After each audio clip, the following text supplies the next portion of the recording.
Sean todos bienvenidos a En el Corazón de Aztlán con Ciro Rebollar Rodríguez. Episodio 1x34, El Corazón Imperial.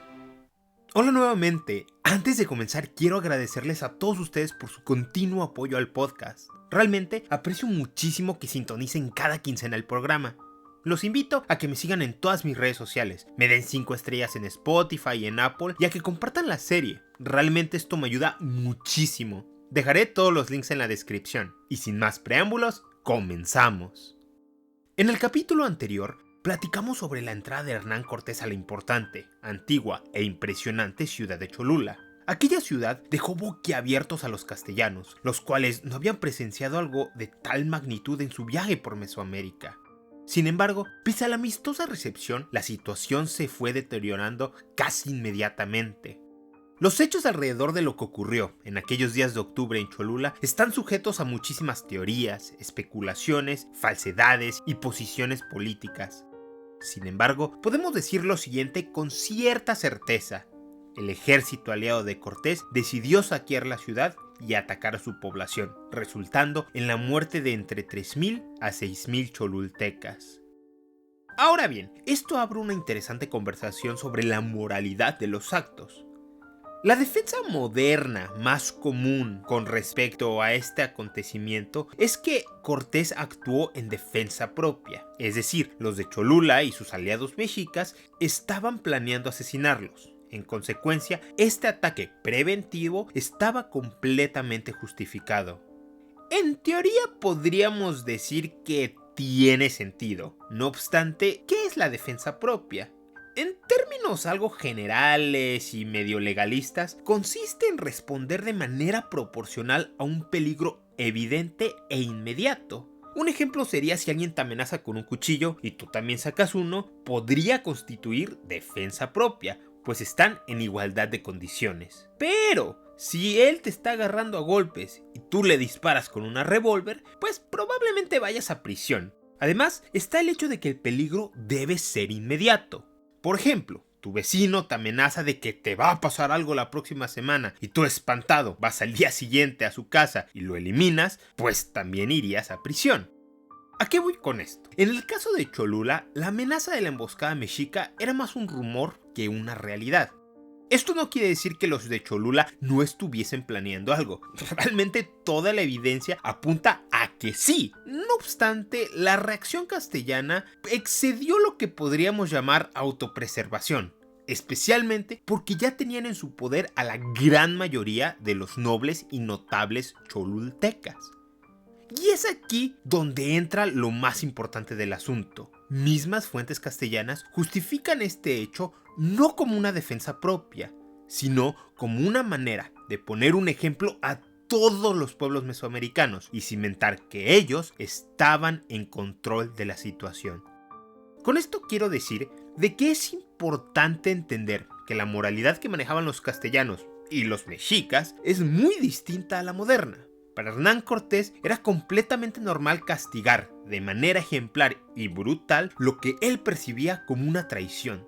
Por lo tanto, él no intenta justificar sus acciones con cuestiones de defensa propia, peligro inminente, etcétera, etcétera. Y si él no lo hace, se me hace contraproducente que muchas personas en la actualidad lo intenten.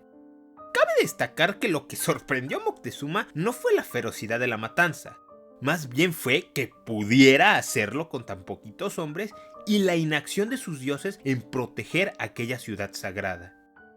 Al final del día, aquel acontecimiento puso en alerta roja a todos los señoríos indígenas y los castellanos se prepararon para finalmente marchar a la gran capital mexica. Cholula había sido conquistada y Cortés estableció un nuevo gobierno, constituido por algunos de los nobles que sobrevivieron al embate inicial. Asimismo, los totonacas decidieron regresar a casa. Esto nos deja entrever que pese a la autoridad que ejercía Cortés, no era todopoderoso. El caudillo, no queriendo antagonizar a los totonaca, que habían sido instrumentales para sus éxitos, los despidió con bastantes regalos y buenos deseos. Finalmente, el 1 de noviembre de 1519, el ejército castellano abandonó la ciudad rumbo a Tenochtitlán. Frente a ellos había 3 caminos, siendo el que atraviesa por en medio de los 2 grandes volcanes Popocatépetl e Iztaccíhuatl el más complicado. Consultando con sus aliados tlaxcaltecas y sus tenientes castellanos, decidió que tomaría esta ruta, pues era la más inesperada y los mexicas seguramente no tendrían tiempo de montar alguna emboscada. El viaje no fue sencillo. En la cima de las montañas el piso estaba cubierto por nieve y los espías de Moctezuma los observaban con punzante recelo. En la cumbre, el ejército castellano indígena pudo ver en su magnificencia el valle sobre el cual yacía la importante ciudad de Tenochtitlán y los grandes lagos ahora extintos. En palabras de Ordaz, aquello era otro nuevo mundo de grandes poblaciones y torres y una mar, y dentro de ella una ciudad muy grande edificada y que, a la verdad al parecer, ponía temor y espanto. Esto turbó un poco a algunos de los conquistadores. Sin embargo, otra de las consecuencias de la conquista de Cholula es que creó en la hueste española un sentido de complicidad y camaradería. La gran mayoría de los castellanos querían avanzar, y las poquitas dudas que algunos tenían fueron aplastadas por esta resolución. Lentamente el ejército castellano descendió la cordillera hacia los territorios de la vieja Confederación Chalca. Qué lejanos estamos de aquellas guerras contra Tezozomoc, ¿no? Pero bueno, volviendo al tema, ahí se presentó una nueva embajada del Tlatoani. Esta comitiva estaba encabezada por un noble al que ordenaron vestir como Moctezuma. La idea era que después de verlo en persona, quizás los castellanos retrocederían. Los tlaxcaltecas rápidamente informaron a Cortés que aquel no era el emperador, y hubo una pequeña disputa verbal, aunque, de todos modos, los extranjeros recibieron los regalos de oro y pluma que les habían traído. Hernán terminó aquella reunión con una promesa. Veremos directamente a Moctezuma, no fallaremos en ver su rostro y oír lo que tenga que decir. El emperador se enteró de esto al poco tiempo, y algunos magos que habían ido con la embajada contribuyeron a las preocupaciones del Tlatoani, diciéndole que habían tenido visiones de ciudades, templos y casas en llamas, así como lucha y violencia por todas las calles. Moctezuma nuevamente convocó al Supremo Consejo. El ambiente de esta nueva reunión había cambiado, pues ahora tanto el rey de Texcoco como el hermano del emperador, Cuitláhuac, estaba de acuerdo que debían luchar por cada centímetro de territorio, de ser necesario hasta en las mismas puertas de la capital. El gran Tlatoani estaba vacilante. Al principio se mostró abierto a esa posibilidad, exclamando que no debían imaginar que ahí terminaría la gloria mexica y que debían morir en defensa de Tenochtitlán. Sin embargo, aquella paranoia que lo caracterizaba lo hizo cambiar de opinión, decidiendo que mejor debían recibirlos y comprarlos con más regalos. Mientras tanto, el caudillo español marchaba con su ejército a las orillas del lago. Su primera estancia fue en Amaquemecan, donde fueron recibidos de buena manera y donde varios señores menores llegaron para quejarse de los impuestos mexicas. Esto deleitó a Hernán, pero les explicó a los quejosos que no podía hacer nada al respecto todavía, ya que venía en son de paz a platicar con el Tlatoani acerca del único y verdadero Dios. Tras un par de días ahí, los castellanos continuaron avanzando hasta la ciudad de Chalco. La entrada en esta importante urbe no pasó desapercibida en la cúpula tenochca, pues los chalcas tenían fama de revoltosos, y el resentimiento de su conquista seguía vigente, aun cuando ya habían pasado varias décadas. Naturalmente, el Tlatoani envió otra embajada con el mensaje de que no se acercaran más a la ciudad, pues no había suficiente comida para todos, la gente no estaba contenta al respecto y habría disturbios. A cambio, el emperador daría más oro a los castellanos, en la forma de un impuesto anual a ser entregado en Veracruz o cualquier otro lugar que decidieran. Cortés rechazó esta propuesta y reiteró sus intenciones de llegar a Tenochtitlán. Con respecto a la comida, no se preocupen, solo necesitamos poquito para sobrevivir. Posteriormente continuaron su marcha, llegando al pueblo de Ayotzingo, lugar donde pasaron la noche. A la mañana siguiente, un espectacular y ostentoso cortejo llegó ante los castellanos. Encabezándolo iba Cacama, el rey de Texcoco.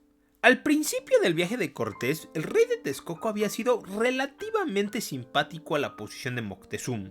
Sin embargo, con el tiempo se había ido agriando a esta idea y se unió a Cuitláhuac en su desdén por los castellanos. Dicho esto, pese a ser un soberano, su lealtad y obediencia estaban a los pies de Moctezuma. En consecuencia, el mensaje que le presentó a Hernán era totalmente distinto a su opinión personal. Parafraseo: hemos venido a ponernos a tu servicio, para guiarte y proporcionarte lo que necesites, para que llegues bien a nuestra ciudad. El Tlatoani pide disculpas por no venir personalmente. Se encuentra enfermo. Hernán contestó este mensaje con un discurso de agradecimiento y buena voluntad. Además, que entregó a Cacama un regalo de 3 perlas provenientes de la isla Margarita en las costas de Venezuela. Un presente que era genuinamente valioso. Con esto resuelto, el ejército y la comitiva continuaron su camino juntos, pasando por la ciudad de Mixquic, capital del pequeño reino Mixquica y una de las adquisiciones mexicas más antiguas. Y además por la ciudad de Cuitláhuac, así se llamaba el poblado de alrededor de 3000 personas. No lo confundan con Cuitláhuac, el hermano del emperador. Pasando estos 2 territorios, llegaron a los simbólicamente importantes dominios culjúas. Estos habían decaído en poder por muchísimo tiempo. Su gran ciudad Cuhualcán era uno de los primeros tributarios de los mexicas. Sin embargo, como recordarán de los primeros capítulos, estos ostentaban un lugar especial en el imaginario colectivo del valle, pues eran conocidos como los últimos toltecas, el remanente de aquella gran civilización. La familia real de Tenochtitlán provenía de aquí, y precisamente de esta conexión los mexicas se consideraban a sí mismos herederos de Tolán. En fin, caída la tarde arribaron a la ciudad culjúa de Iztapalapa, donde fueron recibidos por los ancianos del pueblo y el gobernante, Cuitláhuac. Así es, este era el señorío personal del hermano de Moctezuma. En su encuentro hubo un intercambio de regalos y las cordialidades protocolarias. Cuitláhuac realmente desconfiaba de los extranjeros, y de ser por él, los aniquilaría ahí mismo. Iztapalapa era una ciudad muy importante, ya que estaba posicionada muy cerquita de Tenochtitlán, en la costa de la península de Cuhualcán. De hecho, desde sus orillas podías ver la capital. Además, tenía un muy buen tamaño, con una población de entre 13 a 20,000 personas. Su valor religioso y simbólico no se quedaba atrás. Como recordarán, era aquí, en el Cerro de la Estrella o Huizachepehtl, donde cada 52 años se hacía la ceremonia del fuego nuevo. Tras pasar la noche, al día siguiente reanudaron su marcha. Sin embargo, en esta ocasión se organizaron en una ordenada procesión, con los jinetes al frente ondeando sus estandartes y con sus armaduras de hierro. Después de ellos venía la infantería castellana, y hasta atrás, con sus características pinturas de guerra y capas rojiblancas, los tlaxcaltecas, los cuales sonreían al ver que el pueblo de Moctezuma los recibía con los brazos abiertos y con miradas curiosas. De esta manera tan ordenada, llegaron a la calzada que iba directamente hacia Tenochtitlán. A la distancia, claramente se veía la magnífica ciudad, una urbe tan solo comparable con la gran Constantinopla o la increíblemente próspera Nápoles. Cabe destacar que la mayoría de los conquistadores europeos y los indígenas del Caribe jamás habían visto un lugar como ese, y fue muy difícil para ellos guardar la compostura que Hernán había ordenado. El 8 de noviembre de 1519, los castellanos vieron al fondo de la calzada un cortejo impresionante, con todos los símbolos, pompa e insignias imperiales. Finalmente, el gran Tlatoani de Tenochtitlán y emperador de los mexicas, Moctezuma Xocoyotzin, había aparecido.